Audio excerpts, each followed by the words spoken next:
गोर लगै छी समस्त मिथिलावासी के। हम मैथिली नीतू झा अहाँ सबके जन्माष्टमी के शुभ अवसर पर एकटा कृष्ण सोहर सुनाबऽ जा रहल छी, तो सुनू ई सोहर गीत।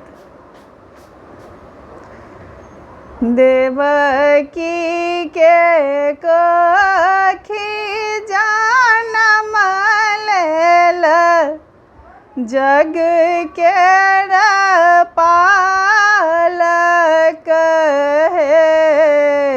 देवकी के कोखी जनम लेल जग के पालक हे। ललना रे गोकुला जा पहुँचायल वासुदेव बालक रे। ललना रे गोकुला जा पहुँचायल वासुदेव बालक रे। नंदक घर आनंद भेल जसोदा मन हरषित रे। नंदक घर आनंद भेल जसोदा मन हरषित रे।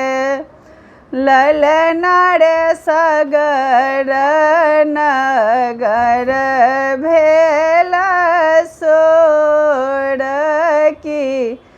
जन जन पुलकित रे।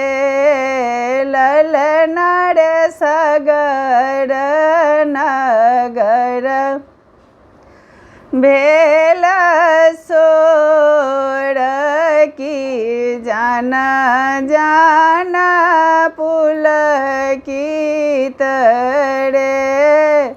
रोहिणी के कोखी में दाहु मन छल चंचल रे। रोहिणी के कोखी में दाहु मन छल चंचल रे। ललना रे नंद बाबा ठाड़ ओ चब मन छाने हल चल रे। ललना रे नंद बाबा ठाड़ ओ चब मन छाने हल चल रे। टुकुर टुकुर सब देखथि नटवर नागर रे।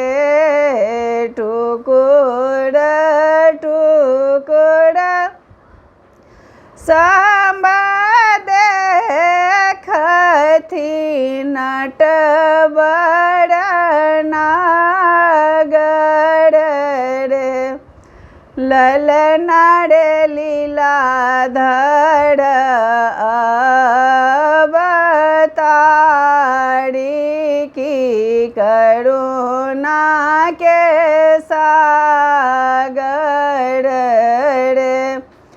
ललना रे लीलाधर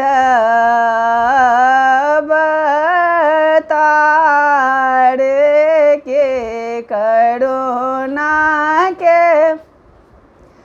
सागर रे। बाटल